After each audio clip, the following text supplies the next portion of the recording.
Hi guys, welcome to this upload for you guys today. Thank you ever so much for tuning in here on Wrestling Fan Open Mic Night. 92 of you have hit that subscribe button, hit that bell icon so you be notified when I do any videos. And I can't thank you enough every time when you support this very basically channel, because end of the day I do give honesty towards professional wrestling. I do not give you a sugarcoated shit. And I'll be honest with you, through the bone, that how great at the moment I feel like the way AEW is going and the way the format's going is fantastic. Because I looked at last night's show, right? Summer Blockbuster, 2026. I feel like this one should have been technically 4 hours long because we actually got that last year. I think there was a lot of complaints. That's why I feel like they didn't do a 4 hour show, although since when does AEW listen? But they do listen to the fans. They listen to the positive side of it more than the negative. Even though it was a shorter show compared to last year's, I still found it amazing to actually watch because, quite honestly, we had the opener with John Moxley versus obviously Shane Tyler. Now, the one thing I do like about AEW, they do open doors towards other wrestlers coming in, even if it's like a one match and then possibly lead up to a contract. And that's what I like where it comes to full fruition. And when you see the likes of John Moxley working with someone that I've never heard of, I think that's a fantastic thing for them to actually portray on AEW and highlight that in a matter of fact and a matter of speaking, because you don't get that sort of feel straight away, and I felt like it was actually an amazing match. I was really into it, and to say what John Moxley's doing for AEW, and there's obviously a lot of fans who might want to say want him back in WWE. I don't think he will go back because he didn't have any of his ideas listened to. So what makes you think he want to go back to WWE with the sorry state that WWE is in at the moment? Because this is why I say another reason why I like AEW is because they give you a fresh insight, they give you a fresh look, and every week is intriguing and very interesting which way they're going to go.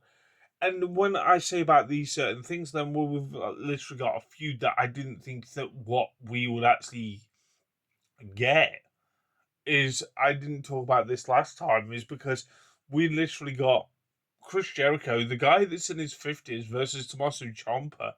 I'm looking forward to when this actually pays off, and there's this paying off at Forbidden Door. This is going to be a cracking match.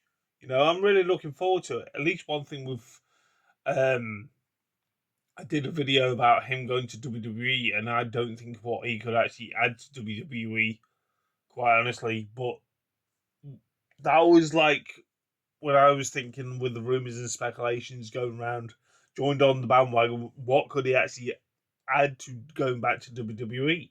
And I still state what I stated in that video. He would add nothing to it because they've already done it. But just look at what actually is happening currently with the WWE. They don't know. There's a lot of rumours and speculations that obviously the likes of CM Punk is done with WWE once again. It's quite funny that when you think about it, it's come full circle because he went on a modest streak last time when he walked out the company, and obviously still had his fan base, but he still walked out the company. He walked on you as the viewers that watched that back in 2000. I think it was 13 when he didn't want to work with The Rock anymore, didn't want to lose his title anymore, or something on those lines because there was no fucking point. Come full circle, then last time when we saw him, he loses his title to the likes of Roman Reigns' cousin. And he says when he first came back, he came back for the money. Now it proves that he doesn't need the money because, quite honestly, he's on a hiatus apparently, and so's AJ Lee. What was the point of hyping her coming back to the company? But I digress on all that because, end of the day, I like what they're doing with Chris Jericho. First, his feud with obviously Ricochet. That was fantastically done. I didn't know what they were going to do with him when he came back. that was the interesting thing about it when I mentioned in one of my previous videos. And they've sort of reinvented his character. He's got a bit of the old school humor that we'd first fell in love with Chris Jericho in the Attitude Era. That's what the inkling, what I'm getting from him when he's doing those bold jokes, the little cheeky teenager sort of vibe. And that's what I like about what Chris Jericho has to offer. Because we look at the biggest strong point of it. He's elevating Tommaso Ciampa. But does Tommaso Ciampa need elevated anymore? Yeah, he does.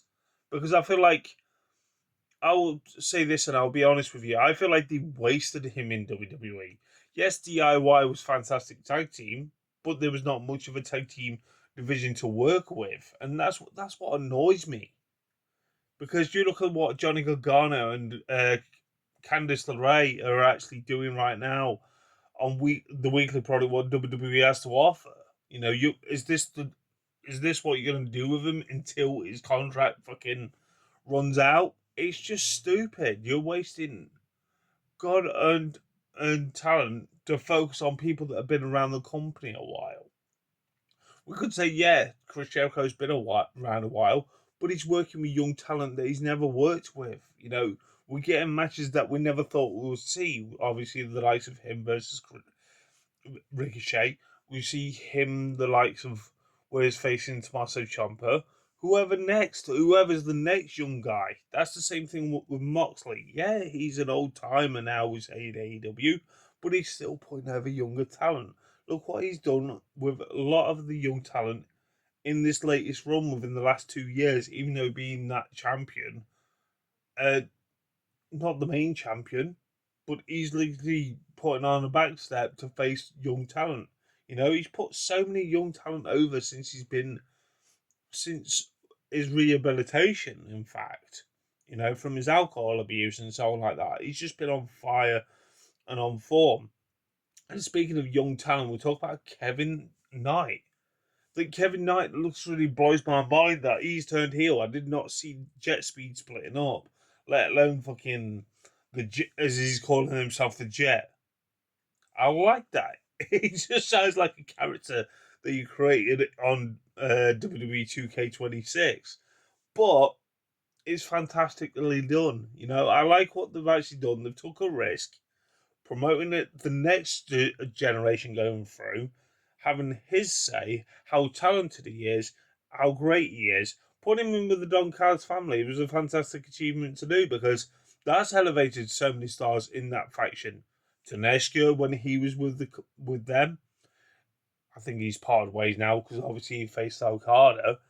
But it's fantastically done because look what they've done for Kyle Fletcher, and he's still around with the Don Callis family.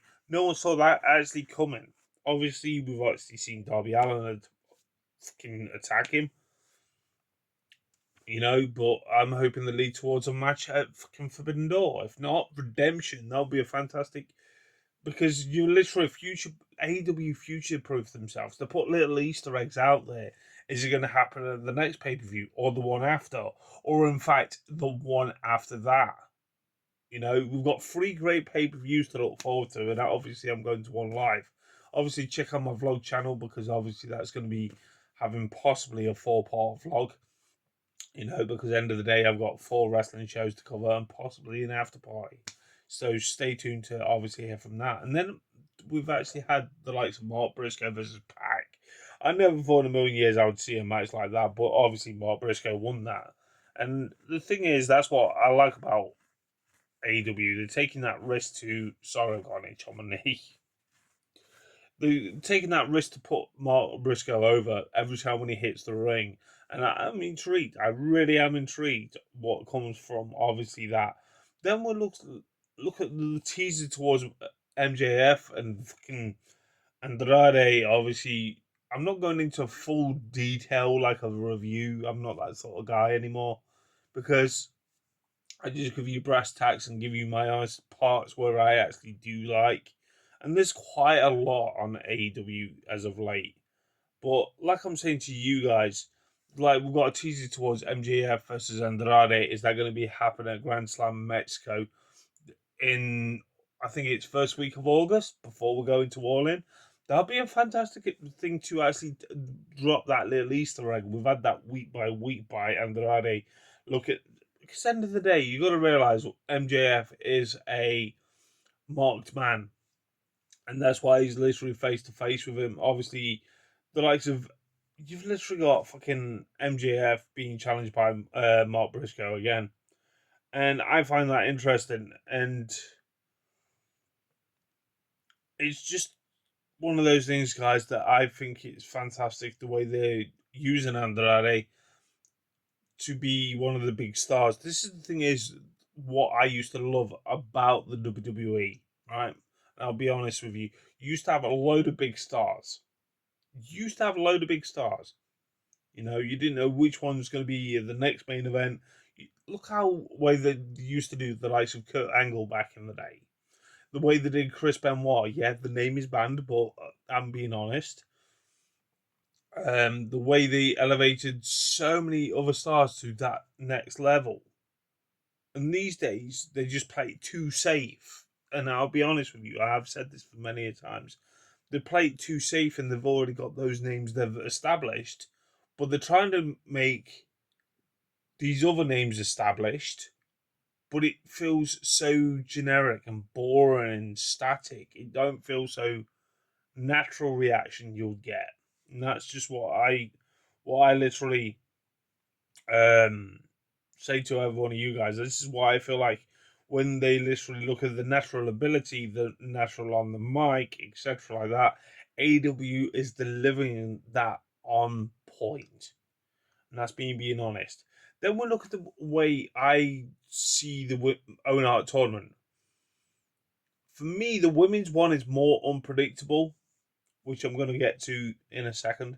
It's been more unpredictable to the point where it's getting really, really frustrating, unpredictable, you know, in a good light, right? And I'll be honest with you, right? I'll be honest with you, I didn't think this person would have been knocked out. I really didn't. I'm on about Skye Blue, when she faced Maya last night. I am literally fucking unbelievable. I was in shock.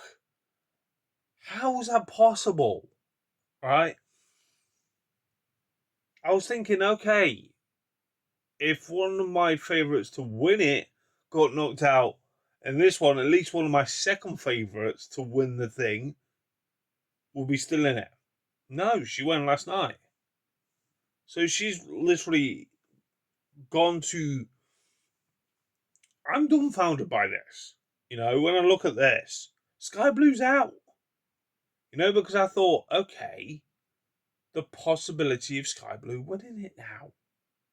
You know, because there is a possibility, because she's not actually, she's one of those wrestlers, as far as I remember, has had a belt. She's had, how to put it, she's had chances, but then injuries got in the way.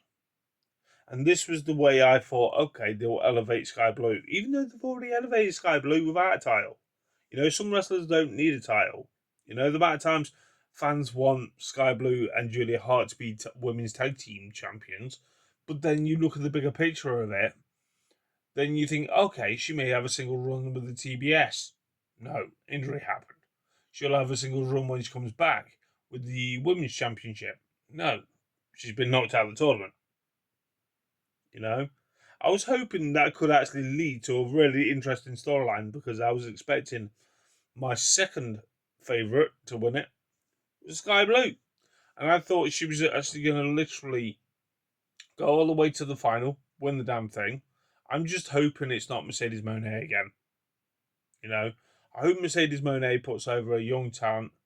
And when I literally look at this, I look at Skye Blue and I'm thinking, alarm bells. Could this be the trios of madness? Have their downfall? And that's just me being honest. I thought this could be the start of them splitting up.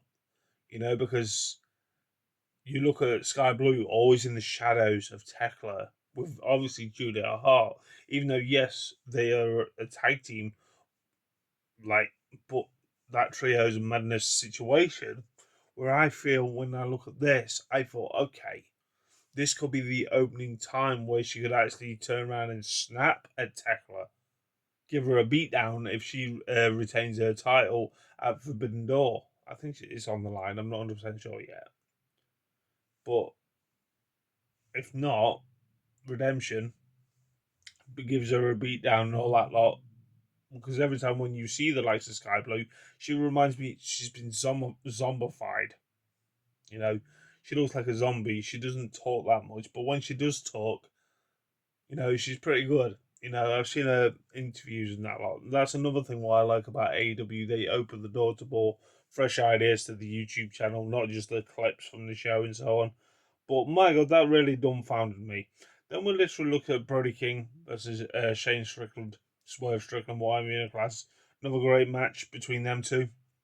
I really like the chemistry them two actually had. And then Swerve Strickland actually ended up winning the show. And that was just me being honest with you.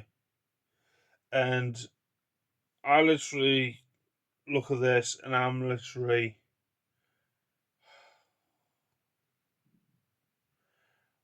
literally looking at how amazing this show overall was.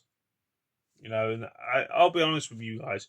I'll literally be honest with you. I'll sit here, maybe at my desk, maybe on my bed, maybe out and about, maybe doing with my vlogs. I'll give you honest take of every wrestling, and I enjoyed last night's show. And the only gutting part was, don't know why, I was thinking of like last year's, because I looked at that and I was thinking it's going to be 4 hours long when they started advertising it. Didn't end up that way, did it? So that's just my thoughts and opinions, guys. Sorry, guys, I just had another itch on my knee. But that's just giving you an honest take of what's going off, and I'm really surprised that I'm really intrigued to see where this Owen Hart Women's Tournament is going to be. People are now speculating Mercedes Moné is going to be winning back to back. I don't see it. I'm 50-50 with it. Because I look at this and I'm thinking, the only way I feel like she could technically get redemption is at the next pay-per-view, one after Redemption. That would be an ideal place to actually have her do what she did. Now, I was gutted to see the likes of Alex Windsor going, because I was hoping like a power couple. The backstage segment, that was quite funny. I feel like that was a dig towards CM Punk and AJ Lee about the camera. You know what, it would have been even better? You know what would have been so much better with that little segment? And I'll be honest with you. Because obviously you literally look at the way Will Ospreay was thanking the Death Riders and all that lot. And then obviously you got the likes of Alex Windsor crying in Will Ospreay's arms. I was waiting for him to snap at the camera guy and then knock the camera out of his hand, like a dig towards CM Punk did at that hotel with that fan. And that was just me being honest. I was waiting for it. It didn't materialise that way. Yeah, fair enough, he pushed the camera out of the way. But the way Will Ospreay's been teasing towards turning heel for numerous of weeks now, because obviously working with the Death Riders and so on, I thought that little Easter egg could have actually happened. But that's just my thoughts, guys. Tell me your thoughts, how you feel towards AEW and how it's going in 2026. Let alone, have you been watching it a while, like myself? Or have you been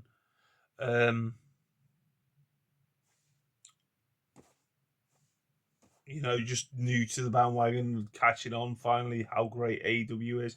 Be honest with me in the comments, please do. But anyway, guys, I'm off, and thank you ever so much for you guys. The 92 of you have hit that subscribe button now. Keep hitting that subscribe button. Keep hitting that bell icon. And I'll catch you guys soon for another video.